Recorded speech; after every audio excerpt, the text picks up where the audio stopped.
योगिया आचार्य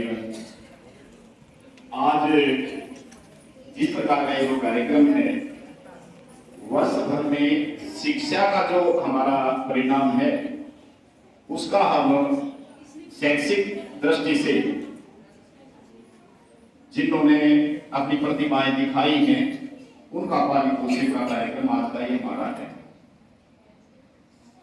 वास्तव में पूरे साल का जो बच्चा पढ़ता है उसको 2.5-3 घंटे के अंदर पूरा करना बहुत मुश्किल काम है। लेकिन सरकारों ने अब तक की जो शिक्षा व्यवस्था ने जिस प्रकार की परंपराएं चली हुई हैं, तो उस दृष्टि से हम भी उसको निर्णय कर रहे हैं उस कार्य का। वास्तव में अभी जैसे बताया यहाँ मंच से किसी के 500 है, किसी के 498 है, तो अब हम कैसे विवेक को कर सकते हैं कि ये कमर ये ज्यादा है। लेकिन अभिभावक को भी लगता है कि भाई कुछ न कुछ तो होना चाहिए, फर्स्ट सेकंड कैसे आएगा, एक नंबर से ये आगे पीछे का मामला है। तो जो बच्चे इस मंच से नाम नहीं बोला गया होगा वो भी उतने ही होनहार हैं और उसका अभिभावक भी उतना ही उनके साथ मेहनत करता है।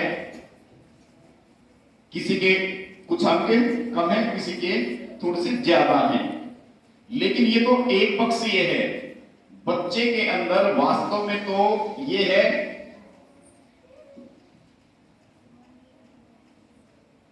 जो विद्या है, विद्या इससे कुछ हटकर है। अभी परसों ही हम एक जगह पे थे, लगभग 700-800 लोग वहां पे इकट्ठे थे, महिलाएं पुरुष। किसी से पूछे तो कोई अकाउंटेंट था, बड़ा उद्योग चलाने वाला था, अनेक अच्छे पैकेज पे काम करने वाले थे। लेकिन किसी से यदि लाइन में चलवाया जाए तो लाइन में चलने वाला कोई नहीं था उनमें से। कोई तो बिल्कुल सिंगल हड्डी हो रहा था, भाई इसको शुगर है, किसी के घुटने खराब थे, किसी के कमर खराब थी, इस प्रकार का। तो यानी उन्होंने एक चीज में पढ़ाई करके एक पैसे कमाने का सिस्टम तो बना लिया, लेकिन परमात्मा ने कितना बढ़िया हमारे को पैदा करता है उसको उसी प्रकार से बनाए रखना लास्ट तक। हमारे यहाँ पे ऋषियों की परंपरा है ना, किसी भी चित्र में हमने ऋषि महर्षियों को देखा होगा, उनके बाल सफेद हो गए होंगे लेकिन उनकी चाल ढाल बोल चाल सब अप टू डेट। तो ये जो हमारा विद्या मंदिर है, सरस्वती शिशु मंदिर है, विद्या भारती है, उसका उद्देश्य बालक का सर्वांगीण विकास करना है। उसमें बालक का सर्वांगीण विकास किससे होगा? उसका अभिभावक भी हमारे साथ में है, क्योंकि हम बार बार बोलते हैं विद्यालय परिवार। तो विद्यालय परिवार में जो पढ़ने वाले बच्चे हैं वो, और जिनके बच्चे हैं वो, एक व्यवस्था देने वाले प्रबंध समिति है वो, और समाज। क्योंकि जैसे हमने इस विद्यालय को खड़ा किया तो ये विद्यालय एक पुरनी के ऊपर, यहाँ पर पहले गोबर पाते थे लोग, तूड़ा यहाँ पे भरा जाता था, छतरी है हमारी, उसके अंदर तूड़ा भरते थे लोग। लेकिन समाज के सहयोग से आज इसको हमने विद्यालय का स्वरूप दिया है। तो समाज, हम सभी मिलकर ये विद्यालय को चलाने वाले हैं और हम सब का नैतिक दायित्व, और हम समझ में आना चाहिए अपने को, हमने अपने बच्चों को सर्वांगीण विकास की तरफ लेके जाना है। अभी जैसे बताया ना, 3 प्रकार की कैटेगरी बताई, तो हमारे यहाँ पर तो जो तीसरी प्रकार की बताई है ना मधुमक्खी की, वही हमारी कैटेगरी थी। 33 करोड़ जो देवताओं की बात करते हैं, तो हमारी उस समय में, जिस समय कल्पना की गई, उस समय भारत की पॉपुलेशन, इस भारतखंड की जो पॉपुलेशन थी वो ही केवल 33 करोड़ थी। और 33 करोड़ जो लोग थे वो किस प्रकार के थे? जैसे हम देवताओं की कल्पना करते तो इस प्रकार के थे। उसी के कारण पूरे भूमंडल पर भारत को विश्व गुरु की पदवी मिली थी। तो अब अभी हम अपने देश को उसी स्थान पर बिठाना चाहते हैं, तो हम सब का नैतिक दायित्व बनता है अपने बच्चों का हम सर्वांगीण विकास करें। किसी बच्चे के कई बार अभिभावक घर पे जाके वो करते हैं, उसके इतने आए तन्ने कम मेहनत करी इसलिए इतने आए। तो इस प्रकार की चीजों से बचना चाहिए। उस बच्चे के और भी बहुत गुण हैं, उन गुणों को हमें देखना चाहिए। एक बच्चा अंक तो खूब अच्छे लेके आता है, लेकिन कोई भी चीज उसको मिल जाती है तो अकेला ही खा जाता है।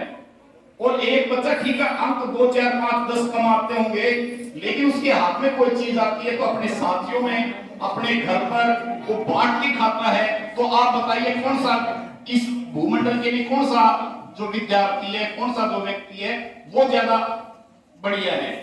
तो सामान्य सबको पता है जो बांट के खाने वाला है वो बढ़िया है। तो हम इस छोटी छोटी गुणों को डेवलप करने का कार्य विद्यालय के माध्यम से करते हैं, लेकिन इतना विद्यालय से ये काम होने वाला नहीं है, क्योंकि विद्यालय के अंदर तो केवल 6 घंटे आता है विद्यार्थी, लगभग 18 घंटे घर पर रहता है। तो अभिभावक का भी ज्यादा दायित्व बनता है उस बच्चे के गुणों को अपने आचार्य को बताना, और उसके कुछ छोटी मोटी त्रुटि लगती होगी उसके बारे में भी जानकारी देना। इस प्रकार का हमने एक तालमेल बनाना चाहिए। और इसी प्रकार से आचार्य का भी दायित्व बनता है, यदि उस स्कूल में उसके कुछ गुण हैं तो उन गुणों को डेवलप करने के लिए कोई स्कूल तो प्रयास करेगा, अभिभावक को भी ध्यान करवाना पड़ेगा कि ये इसके अंदर गुण हैं, इन गुणों की तरफ यदि हम ध्यान करेंगे तो ये और बढ़िया हो सकता है। पाणिनि जो आज के दिन कभी भी व्याकरण आचार्य का नाम यदि हम लेते हैं तो पाणिनि का नाम आता है, तो उस समय के वो बिल्कुल एक किस्म से अपनी कक्षा के सबसे पीछे बैठने वाला विद्यार्थी था वो, लेकिन किसी आचार्य ने उनको जाना उसकी कर्म को देखते हुए, क्योंकि किसी ने उसका हाथ देखा था, उसने बताया कि तेरे को शिक्षा ही नहीं है हाथ में, तो उसने धारदार चाकू से और रेखा बनानी है, मैं या रेखा नहीं है तो मैं बनाऊंगा। जब आचार्य ने उसको देखा कि ये तो कमाल है, ये व्यक्ति कोई अपनी भाग्य रेखा को भी बदलने की उसमें है, तब उनको ध्यान में आया और वास्तव में उसकी जो तपस्या थी, उसके गुण थे, उसको पहचान लिया और उनको डेवलप किया गया। तो आज कितने हजारों साल पहले की बात है, लेकिन आज भी उसका नाम है। तो इसलिए हम सभी का नैतिक दायित्व बनता अपने बच्चों को पहचाने, क्योंकि हम जो बीज है ना, बीज को बोया जाता है, बीज के अंदर ही वृक्ष है। टीचर पढ़ा इसका गुण नहीं भर सकता, टीचर माँ और दे सकता है, घर वाले माँ और दे सकते हैं। पेड़ को हमने जैसे बीज को बोया, उसके बाद जो खेती करने वाला व्यक्ति है वो उसको भैया पानी की जरूरत है तो पानी, खाद की जरूरत है तो खाद, उसको बाढ़ की जरूरत है तो उसको उजाड़ना, देखो पशु नहीं खा जाए, इस प्रकार का ध्यान रखता है और वो फिर एक बहुत बड़ा पेड़ बन जाता है, छाया भी देता है और फल भी देता है। तो इसी प्रकार से प्रत्येक अभिभावक का, प्रत्येक आचार्य का ये नैतिक दायित्व बनता है बच्चों के गुणों को पहचाने और उसको जिस प्रकार की जरूरत है उस प्रकार की उन जरूरतों का पूर्ण करें। तो इस काम में हम सभी मिलकर प्रयास करेंगे। निश्चित रूप से जो आज हम, क्योंकि हर साल आप लोग आते हैं यहाँ पर, बीच बीच में भी आते हैं, तो हमारा हर महीने कुछ न कुछ डेवलपमेंट विद्यालय में मिलेगा। फिर भी कुछ कमियां रहती, शिकायत नहीं है, कमियां हैं, क्योंकि करने वाले सभी व्यक्ति हैं, किसी से भी गलती हो सकती है। तो उस कमी को हमारे प्रधानाचार्य के माध्यम से विद्यालय को अवगत करवाना और निश्चित रूप से हम उन कमियों को दूर करने का पूरा प्रयास करेंगे और हर साल आगे बढ़ेंगे। इस प्रकार का मैं आश्वासन आपको देता हूं और आज के इस दिन आप सभी को बहुत बहुत बधाई। जय हिंद, जय भारत।